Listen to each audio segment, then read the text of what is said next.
예, 오늘 북새통 아이디어 불패 법칙 함께 좀 진행을 해보도록 하겠습니다.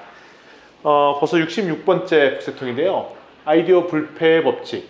저는 이 사진 보고 스티브 잡스 아니야? 라고 생각했는데 스티브 잡스처럼 생겼지만 아닙니다. 이 알베르토 사보니아라고 구글에서 다니는 직원입니다. 근데 이 사람이 되게 탁월한 통찰력을 갖고 있는 책이고, 그다음에 특별히 이 책은 창업이나 새로운 일들을 도모한 사람이 보면 되게 좋을 것이고, 저는 이 책이 내용이 너무 괜찮아서 다음에 혹시 창업에 관련된 수업을 할 일이 있으면 이거를 좀 부교재로 좀 사용할 계획도 있습니다. 왜냐면 되게 책 자체가 컴팩트해요. 그러니까 짧고 그다음에 단순하고 우리에게 주는 통찰이 되게 있고, 평상시 때 이와 관련된 내용들로 제가 많이 강의도 하고 했는데 그거보다 더 좀 통찰력 있게 그리고 쉽게 아이디어가 막 제시되어 있더라고요. 그래서 요거를 저희가 활용하면 좋을 것 같다는 생각이 듭니다. 재미난 좀 아이디어가 더 많이 나왔으면 좋겠고요. 뭐 아시다시피 저도 창업 교육을 하지만 제 창업 교육의 모토는 뭐냐면 창업하지 못하도록 말리는 역할들을 합니다. 그래서 제가 하면 창업을 어떻게 하면 말릴까 뭐 그건데, 그 이유는 간단합니다. 창업하면 대부분이 실패하기 때문에 그렇습니다. 아무리 좋은 신제품, 새로운 아이디어, 사회운동, 특히 사회운동조차도 실패한다는 겁니다.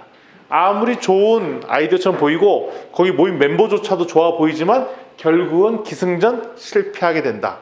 그럼 어떻게 하면 되냐? 실패하더라도 안 아프게 실패하고 그 다음에 다음번 다시 시작할 때는 성공률을 높이는 게 이 책의 목적이에요. 이게 요약정이 된 이 책의 내용이에요.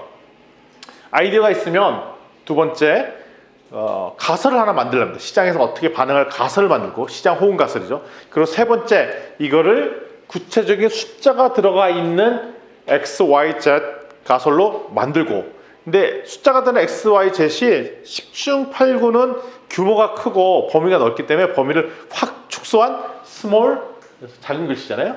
작은 X, Y, Z의 가설로 축소를 시키고, 이거를 가지고 프로토타이핑이 아니라 프리토타이핑.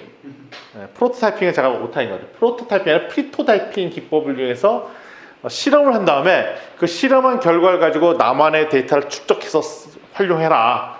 그리고 이때 독특한 척도, 델롬 척도 만들어서 이게 가능한 여부가 있는지 척도로 분석하고, 그다음에 적극적 투자 지표를 활용해서 나만의 데이터를 분석을 하라는 거죠.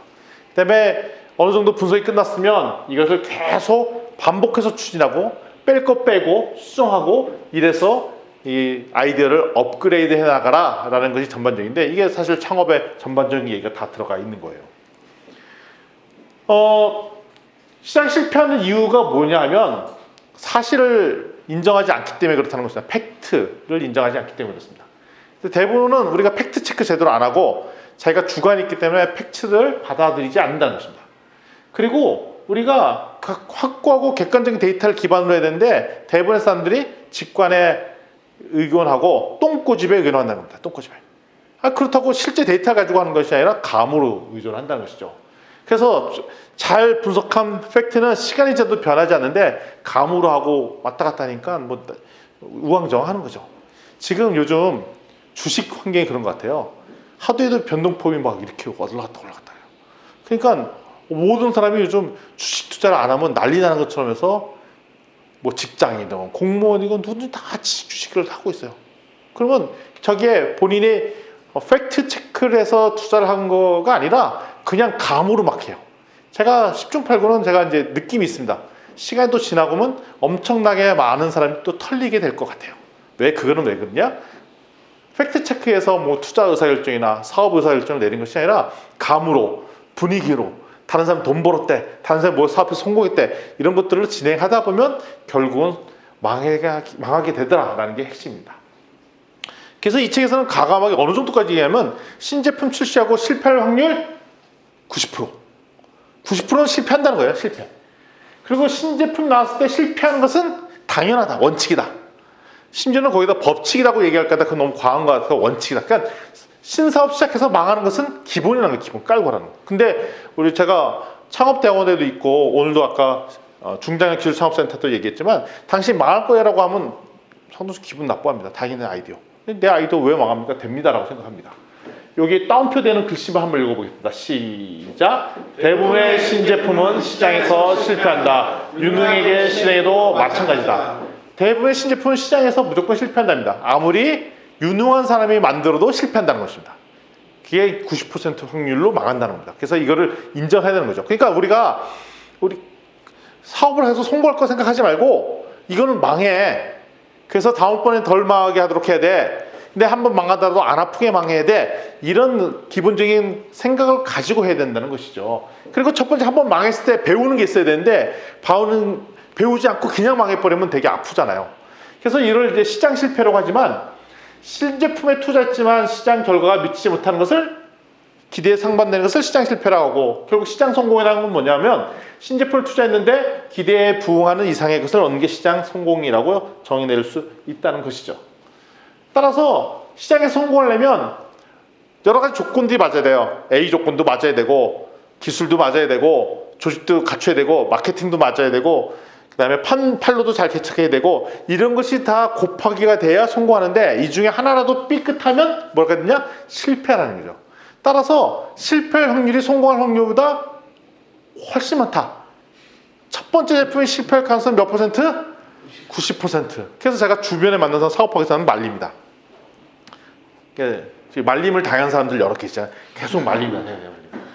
근데 이거는 너무 낙심하지 말라는 거예요. 왜냐하면 여러분들이 아는 수많은 기업들도 다 망했다는 것입니다. 그래서 대표적으로 코카콜라 직원들이 안 뛰어나냐고. 다 뛰어나죠. 그래서 뉴코크 만들어서 망하고 펩시콜라도 크리스탈 펩시 만들어서 망하고 디즈니에서 존 카터라는 영화가 있는지도 기억이 안 나시잖아요. 저도 처음 들어봐요. 예. 근데 그 영화도 망했고 그다음에 조지 루카스가 만든 영화 하워드 덕이라는 영화도 망하고 구글은 진짜 망한 제품을 잘 만들기로 유명해요. 구글 웨이브, 구글 버즈, 구글 글라스 그게서 다 보이는 거 있잖아요. 그 동영상들 그거 대표적으로 망하고 자이쿠, 앤서스 뭐 이런 엄청나게 많은 제품들을 다 망쳐드네. 심지어는 잘 나가는 벤처기업을 사 그리고 망하게 그냥 냅뒀으면 성공할 벤처기업을 팔어 그리고 망가뜨려. 구글이 망가뜨렸어요. 근데 지금 전 세계에 주총 시위 10위권 안에 들어가 있는 넘버 5 안에 들어가 있는 회사가 구글이죠. 구글. 근데 구글이 이제 알파넷 뭐 이런 회사, 그러니까 주총 10위권 회사의 2개 회사가 구글의 자회사 2개가 들어가 있어요. 그러니까 회사 2개가 탑10 2개가 있는 거예요. 그러니까 거의 탑10인 거죠. 그래서 구글, 애플, 뭐 아마존 이런 데가 아주 전 세계를 이끄는 회사가 되는데 이 회사에서는 뭘 잘하느냐? 회사 망하게 하는 게 주전부입니다. 그러니까 망하는 거에 대해서 너무 무서워하지 말라 이겁니다. 특별히 이제 맥도날드에서는 맥 라스터, 맥스파게티 뭐 이런 것들도 많이 했다는 거죠. 따라서 우리가 아무리 좋은 제품을 만든다 하더라도 결론적으로 시장이 반응이 없으면 망한다는 겁니다. 근데 우리가 신제품 만들 때 보면 특히 공대나 이런 사람들 보면은 시장 조사 안 하고 그냥 내가 감으로 그냥 제품을 일단 만들고 시작해요. 내가 보니까 내 감으로 볼 때 이게 잘하던데 이게 좋을 것 같은데 특히 R&D 계속 하시던 분들은 이런 제품 좋을 것 같은데 라고 만들어요. 그리고 심지어는 내가 이 업종에서 오랫동안 몇십 년 동안 일해보니까 요거 될 것 같은데 라고 그냥 만들어서 해요. 그리고 출시하고 망하고 이거를 반복하시죠. 그래서 저는 이제 중장년 기술창업센터에서 만나서 사람들을 만나보면 그 얼마나 망해갖고 상처를 받으셨는지 그 상처받은 영혼의 이야기를 듣는 게 창업 상담하는 거의 첫 번째입니다. 이래서 망해서 다시 한번 공부합니다. 이런 얘기들을 하죠. 자, 실패 패턴이 있습니다. 플롭이라고 얘기되는데 F는 fail이라고 해서 fail러의 실패죠. 이제 첫 번째 실패는 두 번째 LOP인데 런치할 때, 출시할 때 실패가 있습니다. 물론 마케팅 잘하고 세일즈, 유통 이런 노력을 했지만 시장에서 알려지지 않으면 망한다는 거야. 우리가 마케팅 지원비, 그러니까 광고료 이걸 막 태워서 알렸어요. 그럼에도 그다음에 찌라시도 만들고 찌라시라면 표준어가 아니에요. 전단지를 만들어서 돌리고 그랬는데도 아무도 몰라줘. 소상공인 하면 전단지 뿌리고 그러잖아요. 그리고 길거리에 보면 춤추면서 우리 호객행위 해도 고객이 모른다면 이건 실패한 거죠. 따라서 그 마케팅하고 홍보하고 알렸는데 출시했는데도 불구하고 소비자가 이 제품이 있는지 모른다면 여전히 망한 겁니다. 아내랑 같이 얼마 전에 제가 잘 알고 있는 진주에 뭐 지역을 갔더니 카페가 괜찮더라고요. 근데 제가 보니까 새로 된 카페, 제가 그 동네를 잘 아는 동네인데 새로 카페가 생겼구나 라고 물어봐서 아유 카페 생긴 지 얼마나 되셨으니까 1년 6개월 됐다는 거야. 이상하다, 나 처음 본 것 같은데 1년 6개월 됐는데요, 이런 얘기를 하는 거예요. 내가 그 지역을 잘 안다고 생각했는데도 불구하고. 그러면 어쨌든 그 집은 제가 그 지역을 잘 알면에도 불구하고 저에게 인지가 안 됐으니 마케팅을 잘 못하신 거죠. 이게 출시의 실패다라고 말씀드리겠습니다. 근데 두 번째 실패는 운영할 때 오퍼레이션 실패가 있어요. 이건 뭐냐면 제품의 디자인이 실패하거나 또 기능이 제대로 작동한다든가 서비스가 안정적이지 않다든가. 왜냐하면 프랜차이즈업을 했는데 A라는 프랜차이즈, B라는 프랜차이즈, C라는 프랜차이즈, 프랜차이즈는 다 맛이 똑같아야 되잖아요. 근데 들쭉날쭉해. 그리고 어떤 가게를 갔더니 사람이 많을 때는 서비스가 엉망이고 사람이 없을 때는 서비스를 좋게 해주고 뭐 이게 들쑥한다면 이 회사는 서비스의 품질이 일괄적이지 못하니까 운영을 잘 못하는 거죠. 그러면 결국 그 회사는 뭐 처음엔 잠시 그럴 수 있지만 그것이 계속 반복된다면 그 회사는 결국 망하게 될 것이다. 그래서 운영의 실패도 있습니다. 근데 첫 번째나 두 번째는 일단 저지른 다음에 나온 실패잖아요. 근데 그보다 더 뼈아픈 앞에가 전제를 잘못 깔아놓고 하는 실패예요. 그러니까 우리가 첫 번째나 두 번째는 모르겠지만 세 번째 실패를 반드시 막아야 된다는 것입니다. 전제의 실패. 사람들이 우리 아이디어에 관심이 없는 거예요. 그래서 우리가 이런 얘기 하잖아요. 그러면 설문조사를 좀 해보면 되지 않냐고. 설문조사할 때는 다 좋게 얘기해. 근데 막상 출범하니까 안 사. 이용 안 해. 근데 왜 설문하셨어요? 그냥 나쁘진 않다는 얘기였어. 이 기능이 추가됐으면 좋겠으니까 기능 추가됐으면 좋겠습니다라고 했는데 막상 쓰면 안 써. 그거는 뭐 없는 것보다 나는 거 아니었어? 뭐 이런 얘기를 하는 거예요. 제가 작년 3월 달에 그 네팔에 가서 창업 교육을 했잖아요. 근데 그때도 디자인 싱킹 교육을 그 네팔 사람들이랑 같이 했었어요. 통역을 내서 갖고. 그래서 시제품도 막 만들고 그래갖고 이걸 사겠느냐 했더니 반응 평가를 했더니 모든 팀들이 다 반응 평가 90% 이상 좋다라고 다 나온 거예요. 이상하다. 우리나라에서는 이거 해봐야 한 70%, 60%밖에 안 되는 고객 반응 좋은데 90% 이상 나오니까 이상하잖아요. 근데 알고 봤더니 뭐냐 했더니 네팔 사람들이 대부분 힌두교인들이 많거든요. 근데 힌두교인들이 정서상 싫어도 싫다라고 얘기를 못하는 거예요. 그게 결례인 거예요. 그래서 내가 알았죠. 질문이 잘못됐구나. 진짜로 이 제품 넣으면 돈 내고 살 거냐라고 물어보든지 돈을 내놓으라고 하든지 그래서 물어봤어요. 그럼 이거 지금 한번 살 거냐고 그랬더니 살 거는 아닌데 이거 좋은 거라고. 사실 거예요? 안 살 거 아니에요. 그거 왜 좋다요? 그냥 좋은 거 같아서요. 그래서 알았죠. 우리가 흔히 하고 있는 설문지 물어보고 이런 것들은 우리를 왜곡시킬 수 있겠구나. 그래서 전제를 잘못 간다는 것입니다. 그래서 진짜로 우리 아이디어에 관심이 없지만 다른 사람들이 이 사업을 하면 어떨 것 같으세요? 그러면 예 좋은 것 같아요. 근데 사실은 관심이 없는 거죠. 건성건성 대답을 하고. 왜냐면 우리 관계가 있는데 나쁜 소리 하기 되게 불편하잖아요. 진짜로 친해서 내가 독서를 표모도 괜찮은 사람 아니면은 나쁜 얘기 해주기가 쉽지가 않은 거죠. 우리 간혹가다 그 K-팝 스타 거기 할 때 박진영 씨 같은 경우에는 내가 독서를 얘기하잖아요. 그 사람처럼 이렇게 독서를 하는 건 쉬운 얘기가 아니에요. 사회적 관계가 있는 건데. 따라서 전제에 실패한다. 따라서 대부분의 신제품이 실패하는 것은 설계나 개발, 마케팅에 헛수고하는 시간이 아니라 그냥 시장에서 원하는 제품을 안 만들었기 때문에 그런 것입니다. 따라서 이 책에서 강조하는 것은 델롬을 만들어라 라는 게 핵심입니다. 시작할 때 델롬부터 만들어라는 것입니다. 그럼 델롬이 어떤 거냐? 잘만 실행하면, 유능하게 실행하면 시장에서 성공할 제품의 아이디어라는 거예요. 제품의 아이디어.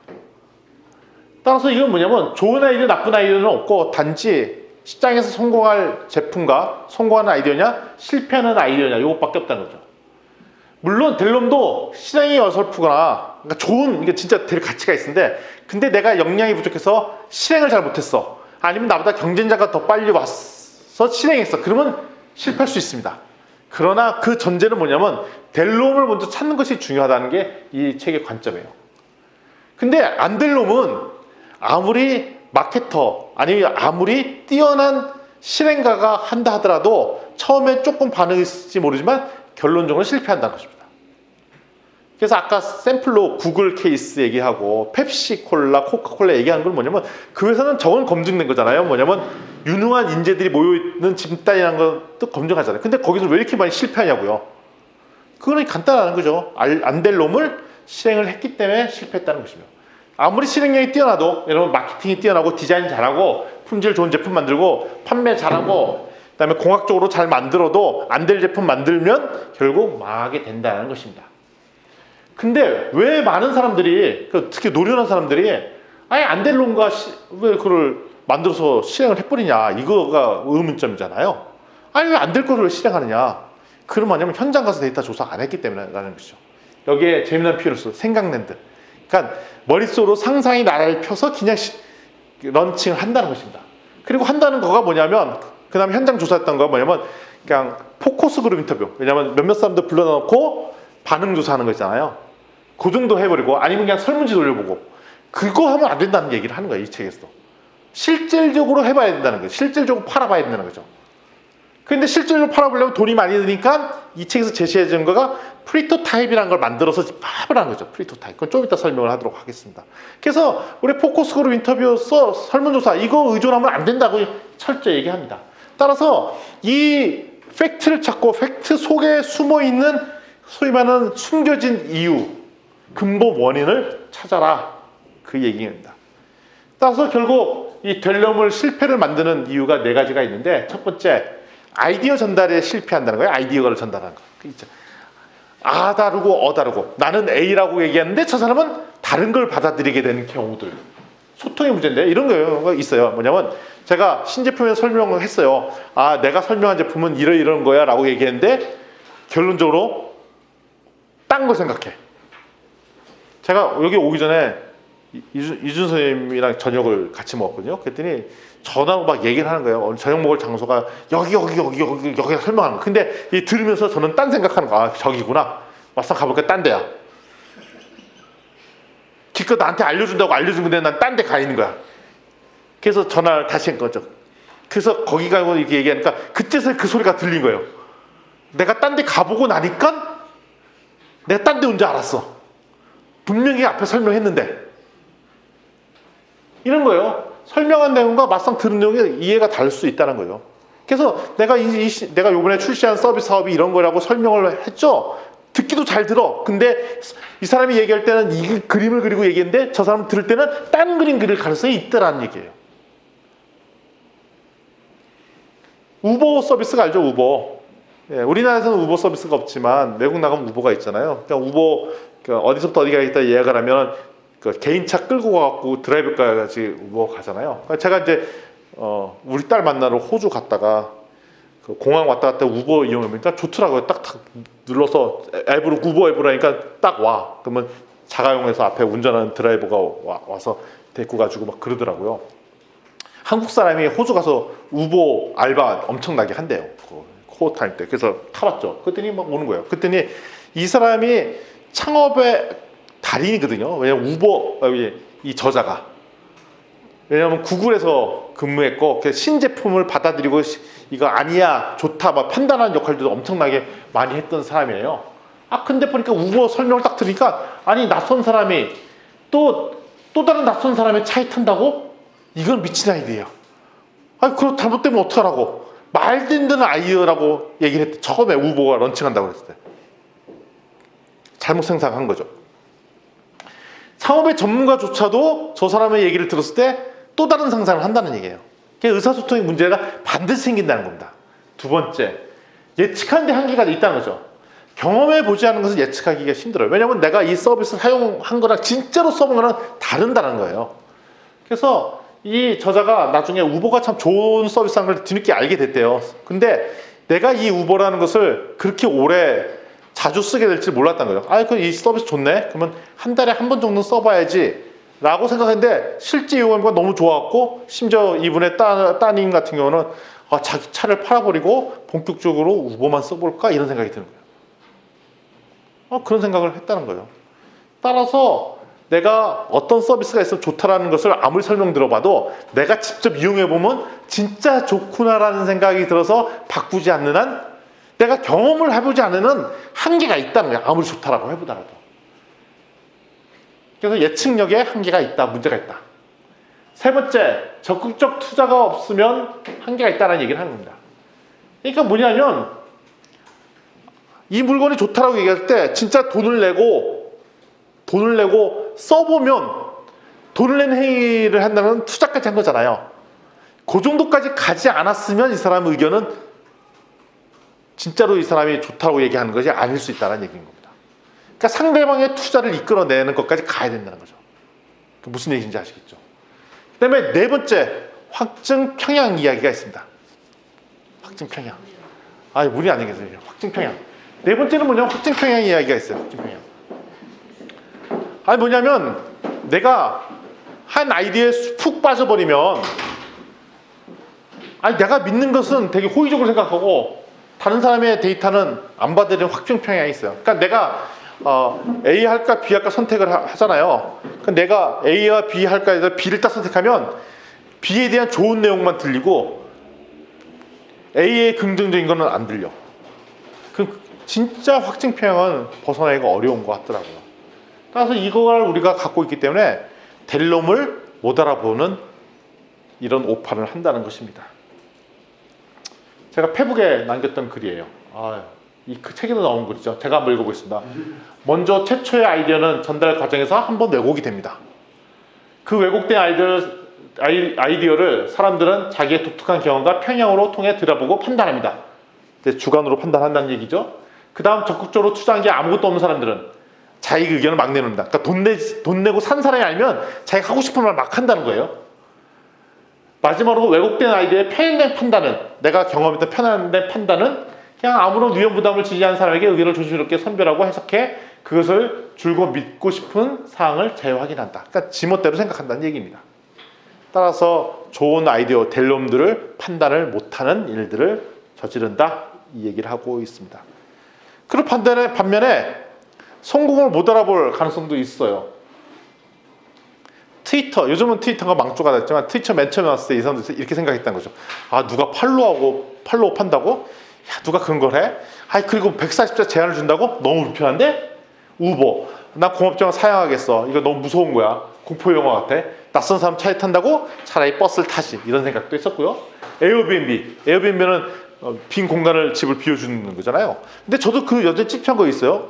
우리 집에 빈 집에 빈 공간을 다른 사람이 와서 잔다고? 아무리 돈 버는 건 좋지만 다른 사람한테 빌려주는 거는 프라이버시 문제도 있고 찝찝한데? 라고 생각하잖아요. 그리고 나도 만약에 빌렸을 때 저 집이 어떤 집인 줄 알고 그 집에 가서 자?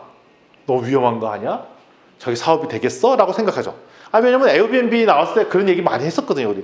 저거는 말도 안 되는 얘기다. 어떻게 우리 집을 빌려줘? 이런 얘기를 한 거죠. 근데 그게 생각보다 잘 됐고, 테슬라가 전기자동차를 만들었고 로드스타라는 첫 모델을 만들었을 때 자석은 2자석밖에 없고 그 다음에 전기차로 배터리로 가고, 그런데 가격은 1억 4천만 원.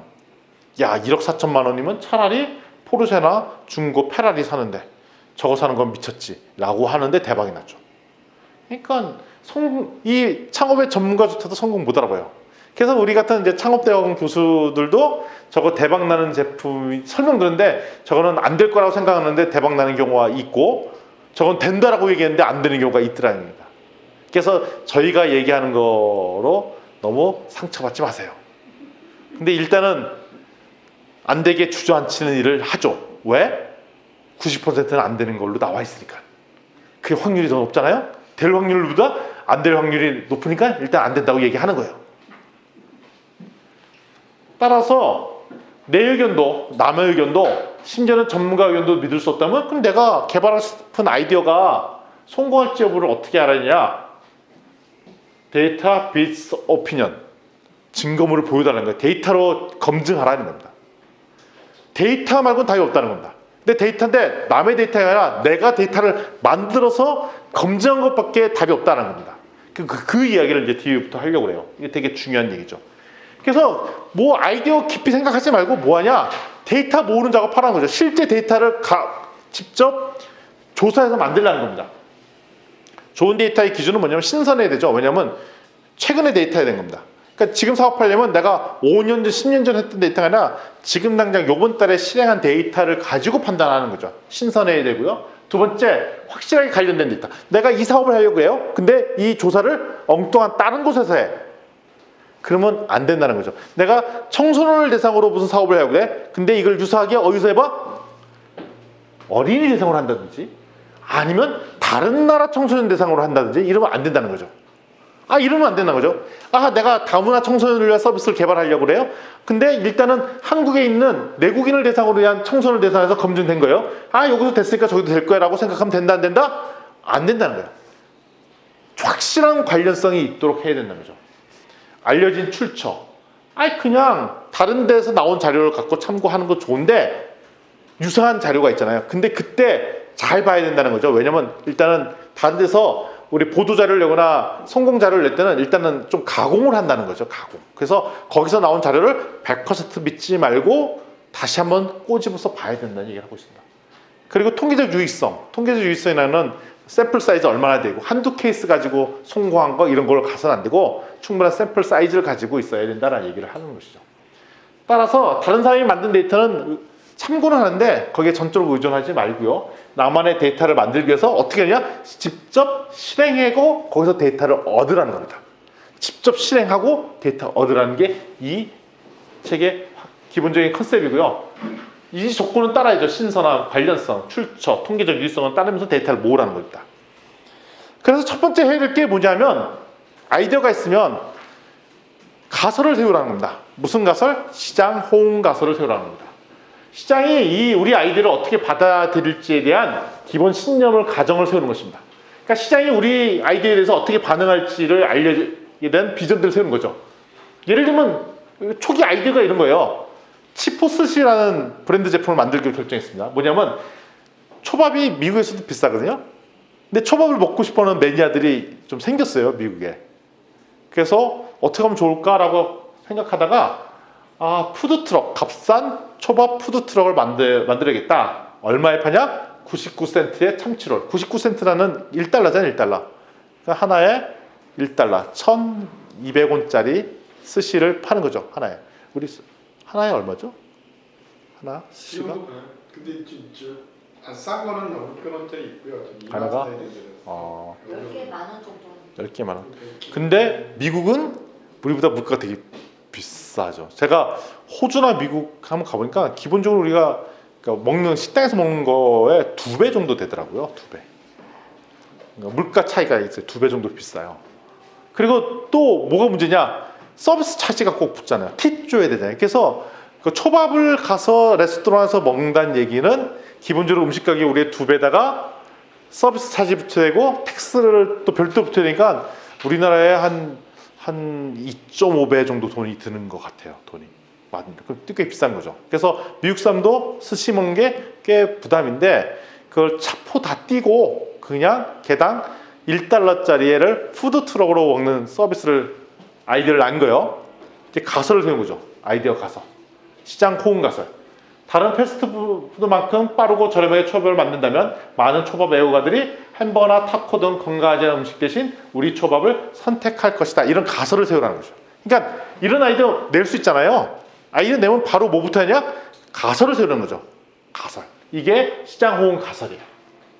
그래서 우리의 희망을 짧은 문장으로 먼저 만드는 작업을 하라는 거죠. 그냥 창업 아이디어가 있으면 아이디어가 생기잖아요. 그럼 뭐부터 만들어? 가설부터 만들라는 것입니다. 가설 만들자. 예, 맞습니다. 예. 저로 돌아서 이쪽 오시면 됩니다. 예. 가설을 만들라는 거고. 예. 그다음에 시장 호응 가설 밑에 뭘 만드느냐?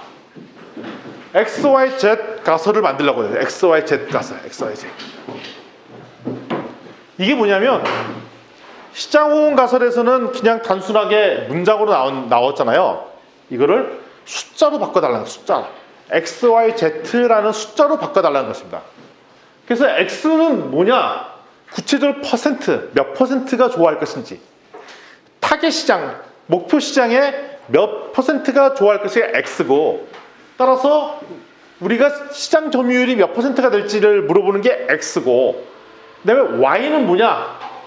우리가 생각하는 타겟 시장이 무엇인지, 목표 시장이 무엇인지를 적어달라는 게 Y고, Z는 뭐냐? 아니 그러면 우리가 이걸로 인해서 반응할 시장의 반응 정도를 적는 게 Z입니다. 그래서 X, Y, Z를 표현해 달라는 거죠. 예를 들면 이런 거죠. 시장 호응가설, 앞서에서 시장 호응가설을 이렇게 세웠어요. 심하게 오염된 도시에 살고 있는 일부 사람들은 대기 오염을 모니터링해서 피할 수 있게 도와줄 수 있는 합리적 가계의 장치에 관심을 가질 것이다 라고 가설을 세웠다고 가정하면, 이거는 숫자가 안 들어가 있잖아요. X, Y, Z의 숫자로 바꾸면 이런 거죠. 대기질 지수가 100 이상인 도시에 사는 사람은, 이게 Y입니다. 표적 시장이고요. 그러니까 다른 도시 중에 대기질 오염 지수가 100 이상인 지역이 타겟 목표 시장이에요. 표적 시장이에요. 그 중에 몇 % 사람? 10%의 사람은 어떤 반응을 보냐? 120달러. 120달러면 대충 15만 원 정도 되죠. 15만 원짜리 휴대용 오염 탐지기를 구매할 것이다 라고 XYZ 가설을 만듭니다. 같은 말인데, 위 거랑 아래 거랑 확 다르죠. 위 것은 그냥 가설인데 밑에 거는 측정 가능한 숫자로 바꾼 거죠. 그러니까 아이디어가 생기면 처음에 숫자는 이런 가설을 만들고, 이 가설을 만든 그 다음에는 뭐냐면 X, Y, Z의 숫자로 바꿔달라는 얘기입니다. 제가 이런 생각했어요. 요즘 술 드시는 분들이 계시잖아요. 술. 근데 혼자 혼술 드시고 하니까 힘드니까 지금 가져오시면 됩니다. 예. 혼술 먹고, 그러니까 술집도 못 가잖아요. 그래서 제가 최근에 뭘 봤냐면 줌에서 술을 드시더라고요. 줌. 제가 아는 분들이 어떻냐면, 자, 우리 8명이서 우리 한잔 하십시다 막 얘기하는 거예요. 그럼 같은 장소 안 모이고 몇 시에 모이는데 각자 술이랑 안주를 차려놔. 그리고 비디오랑 다 켜놔. 그래서 다 한잔하면서, 자, 건배하면 다 자기가 자작에 따라서 건배하고 뭐 하면서 또 농담 따먹고 하고 막 온라인 줌에서 그걸 하는 거예요. 야, 이제는 코로나 바이러스로 인해서 별의별 활동들을 다 하네 라고 얘기를 하는 거죠.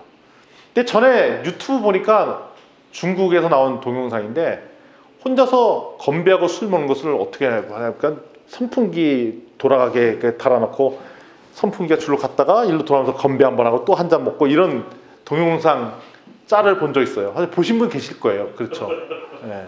그런 동영상도 있잖아요. 예? 빨리, 선풍기가 이렇게 돌 때마다 한 잔씩 해야 되니까 너무 빨리 취하겠죠. 근데 요즘 보면 반려견을 집에서 키우신 분들이 꽤 있잖아요. 반려견. 근데 반려견이 거의 우리의 그 형제처럼 호용모제 하잖아요. 너를 오빠라 불러라. 뭐 부모님은 아시는가 몰랐어요. 부모님들도 모르는 그 호용호제, 호부 호용을 호용해갖고 뭐 반려견이 우리 가족이 되었는데, 애완견을 우리 가족으로 입양하는 순간 족보가 이제 개족보로 바뀌는 거잖아요. 족보가 체제가 바뀌고. 잘 보니까 걔랑 나 혼자 술 먹는 거 좀 재미가 없는데, 걔도 술 한잔하고 나도 술 한잔하면 좋겠다는 생각이 드는 거예요. 그래서 좋은 생각이, 걔가 먹을 수 있는 반려견 전용 맥주를 개발하자. 그러니까 나도 술 먹고 얘도 술 먹는 거예요. 사람이 먹는 술을 얘가 먹으면 안 되잖아요. 그러니까 반려견 전용 맥주를 개발하겠다고 아이디어가 생각난 거예요. 재밌겠는데? 그래서 가설을 된 거죠. 많은 애견인들이 혼자서 술 마시는 것을 좋아하지 않는다. 왜냐면 우리 개 놔두고 혼자 술 먹으면 개가 슬퍼하잖아요. 그래서 개가 먹어도 안전한 맥주가 있어 반려견을 술친구로 삼을 수 있다면 그들 다수가 반려견 맥주를 구매할 것이다. 이 아이디어 좋지 않아요? 아주 그냥 선호도가 확 갈리죠. 근데 제가 보니까 이거 좋아할 사람이 꽤 있을 것 같아요. 저도 개 안 키워서 모르는데 반려견 좋아하시는 분들은 그럴 수도 있을 것 같은 생각이 들어요. 그러니까 이게 가설이면 이걸 더 깊이 들어가서 X, Y, Z 가설을 바꾸자는 겁니다. 적어도 15%의 애완견 주인들은 6개의 반려견 맥주가 4달러라면 사료 살 때 함께 살 것이다 라고 X, Y, Z 가설을 만드는 겁니다.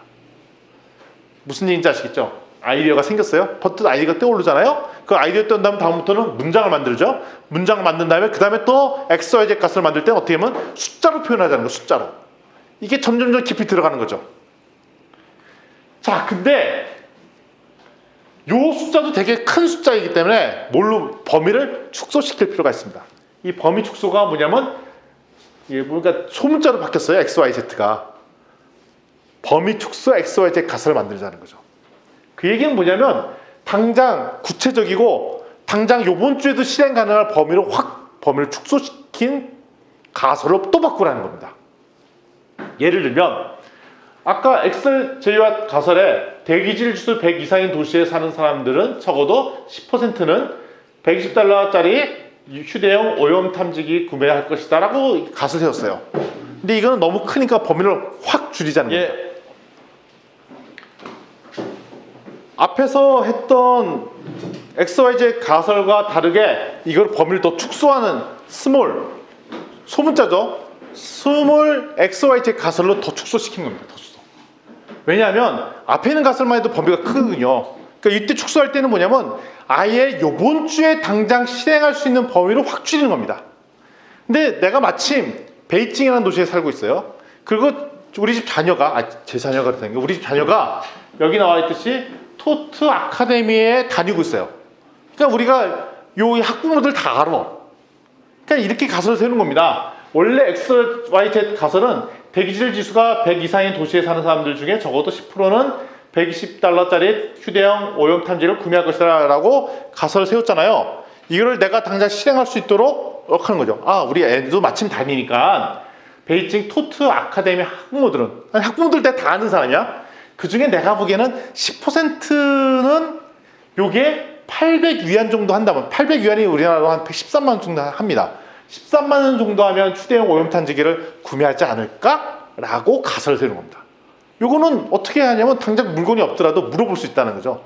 아, 우리 학부모님들 아시잖아요. 자, 마침 이번 주에 또 학부모 모임이 있어요.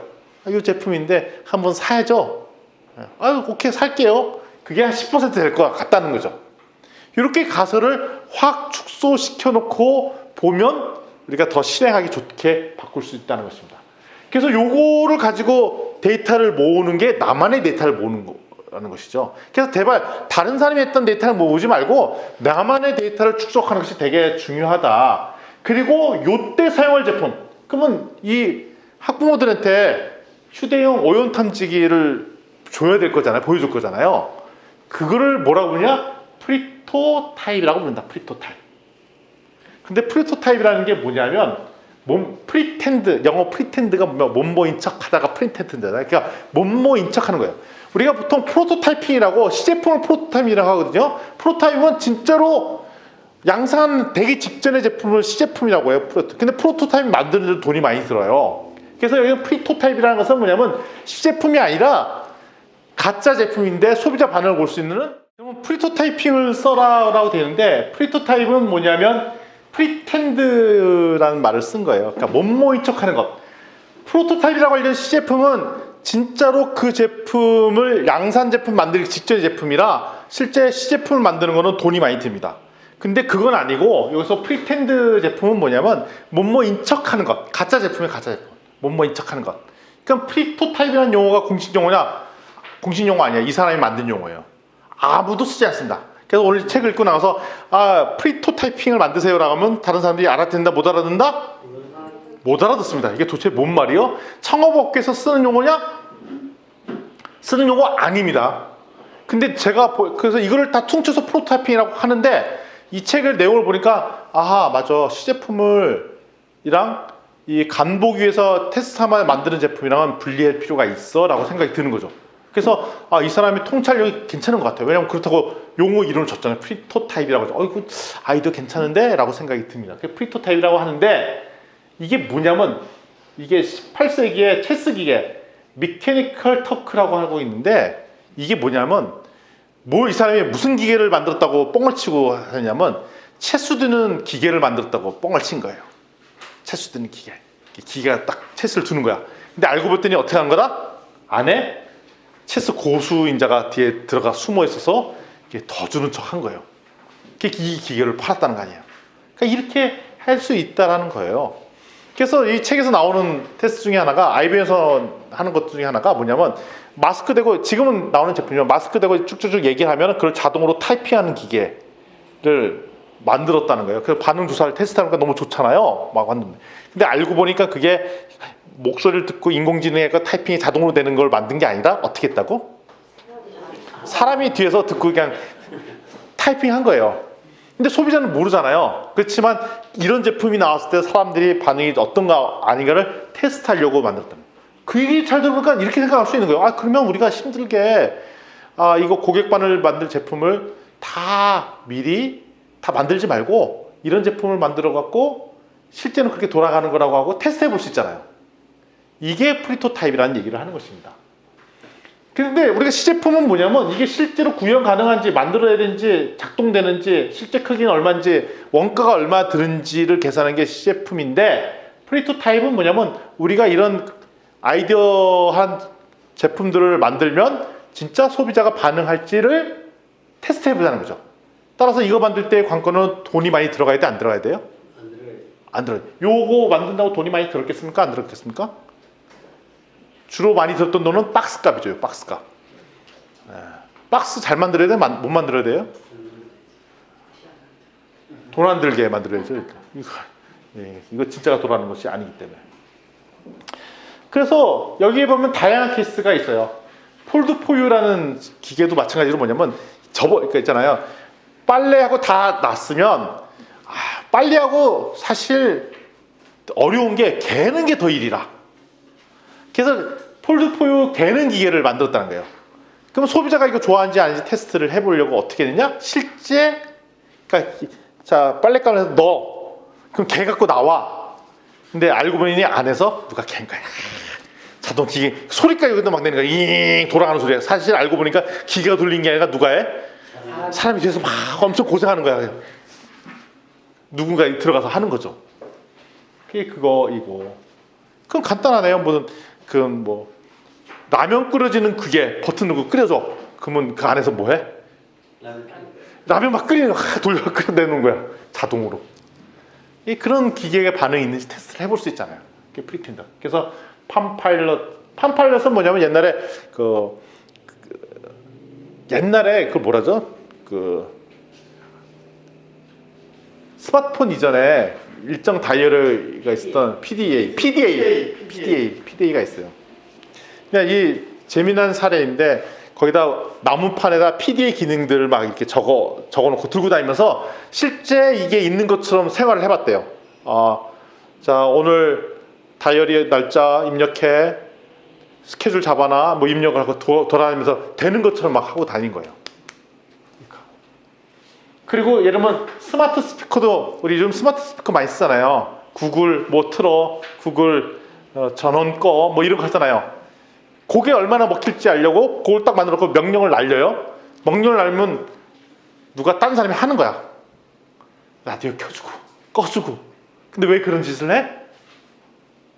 소비자 패턴들을 보려고 이런 것을 해보는 거죠. 일단은 사람은 좀 힘들어도 일단은 이것이 소비자한테 의미가 있는지 그걸 인공지능으로 다 만들려고 하면 너무 힘들잖아요. 그러니까 사람이 좀 고생하면서 그게 반응을 보자는 거죠. 그리고 앤토니아 앤티크 서점은 진짜 서점을 만든 거 아니라 문만 만들어 놓고 이런 컨셉의 신새로운 서점이다. 관심사는 놓고 해주세요. 그러면 거기다 CCTV랑 걸 설치해서 진짜 놓고 한 사람 관심 있게 지나다가 보는 사람 이거 숫자를 파악을 한 거죠. 진짜 이런 컨셉의 샵이 오픈이 되면 관심 있는 거 아닌가 보려고. 버진 항공은 그 되게 유명한 사람이 또 대표잖아요. 원래는 버진 항공사에 항공사 차린 이유가 자기들 친구들끼리 놀러 가려고 계획 잡았는데 그 항공사 사고로 그 계획이 캔슬됐어요. 그래서 이 사람이 어떻게 되냐면 사람을 자기가 모집을 해갖고 아예 항공사에다가 항공기를 빌려다가 사람 모집해갖고 여행사 그날 떠난다고. 그러니까 항공편 아무도 또 생긴 것도 아닌데 사람부터 모집해놔. 그리고 간다고 항공기도 빌려. 스케일이 커네. 자기 놀러 갈 거 여행 캔슬 됐다고 자기가 오히려 사람들 모아갖고 항공사 여행 부킹을 잡아갖고 그리고 실제로 떠나봐. 떠나 보니까 재밌네. 그래서 항공사 차렸잖아요. 버진 항공사. 버진 항공사가 최근에 나오는 거 보니까 저것도 하더라고요. 뭐야? 우주여행 투어 프로그램 팔아먹고 그러더라고요. 그게 보니까 최근에 나온 게 1억인가 그래. 1억. 근데 얼마 갔다 오는 줄 아냐? 3분. 딱 쏘고 우주에서 이렇게 잠깐 머물고 다시 내려오는데, 근데 그 서비스 한다고 1억인데 다 부킹 완료됐어. 언제 출발할지 몰라. 하여튼 나는 분인 것 같아요. 돈 안 들이고 테스트하고 모집하고 몇 년 기다리게 하고 그때 그 돈 모아서 서비스 만들고 뭐 이런 게 능한 사람이죠. 에어비앤비도 마찬가지. 에어비앤비 충분히 안 가르쳤는데 어떻게 했냐? 자기 빈 방 온라인 광고 해갖고 남아있으니까 돈 팔아먹은 거죠. 혹시 여러분들이 신규 서비스 하고 싶은 게 있다면 여러분이 갖고 있는 잉여 자원들을 직접 팔아보는 거, 진짜 아니 우리가 진짜 찌라시 만들 수 있잖아요. 전단지 만들 수 있잖아요. 만들어갖고 이거 홍보해갖고 팔리면 그때 대응해보자 이거지. 그래서 온라인 쇼핑몰에도 그런 분들이 있어요. 가장 잘 팔리는 물건 있잖아요. 잘 팔리는 물건. 그걸 그대로 온라인 카페에서 내. 그리고 팔어. 그러면서 어떻게 이걸 대응하냐? 다른 팔던 온라인 쇼핑몰에 팔던 사람 있잖아요. 그 사람한테 연락해. 내가 한 게 아니라 100개 살 때 내가 깎아주면 안 되겠니? 그러면 그걸 띄워. 그리고 똑같은 거 만들어 놓고 실제는 그 물건 갖다 주는 거야. 그럼 뭐가 생겨요? 우리한테? 고객이 생기잖아요. 그 경험이 생기잖아요. 그러면 다음에 뭘 할 수 있냐? 거래소, 이 사람이 이렇게 팔리는 걸 확인됐으니까 도매를 찾을 수 있잖아요. 그때 도매를 띄워오는 거죠, 이렇게.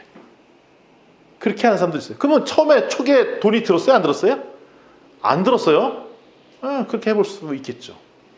그러니까 예를 들면 요번에 마스크 대란했어요. 온라인으로 마스크 팔고 막 그랬잖아요. 처음에는 저기서 아직 팔기 전에. 그냥 일단 무조건 온라인에서 팔아보는 거야, 일단. 마스크 팝니다. 근데 마스크는 좀 늦게 갖다 줘도 되잖아요. 지금 같은 상태. 2주 뒤에 갖다 준다. 모집해. 그리고 이제 그때부터 대응하는 거지. 직접 제종을 하든지 뭘 하든지. 따라서 프리토타입의 대부분은 지금 가지고 있는 제품이나 이런 게 없는데 아이디어만 가지고 일단 고객이 반응한지 보고 반응이 있으면 그때부터 액션을 한다는 게 기본적인 철학입니다. 마션이란 책, 우리 영화가 유명하잖아요. 원래 마션이라는 그 소설책의 2개 유명한데 이게 무명 작가다 보니까 마션 영화 보셨어요? 마션 영화 되게 재밌어요. 뭐 화성에서 되게 감자 키우는 장면 진짜 대박이었어요. 아무것도 없는데 너무 재밌잖아요. 그래서 그러니까 이걸 작가가 소설을 썼는데 소설을 갖다 주니까 아무도 반응이 없는 거예요. 무반응. 어떻게 할까 하다가 이걸 쪼개가지고 블로그에 조금씩 실었어. 띄어고. 그러니까 고객이 블로그 보니까 재밌다고 계속 관심을 보이잖아요. 그걸 기반으로 출판사에 가기 전에 이제 그 아마존에 이북으로 먼저 실행해보고 뭐 그러면서 점점 온라인 책으로 바뀌고 책이 바뀌는 게 점점 진도가 나갔고 영화로도 가고 뭐 이런 작업을 한 거죠. 따라서 우리가 제대로 된 뭐 출판을 하겠다고 생각하지 말고 이렇게 블로그로도 시작할 수도 있다 이런 얘기입니다.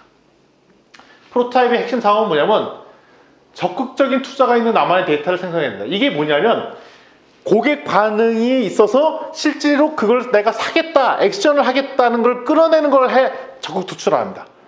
내가 좋은 아이디어가 있다. 그러면 이 아이디어가 어때라고 물어보고 좋은 아이디어인데 그거 받는 거가 목적이 아니라 내가 아이디어가 있으면 그 사람이 진짜 돈을 낼 수 있는 거리의 프로그램까지 만들어서 돈을 사도록 유도하게 돼.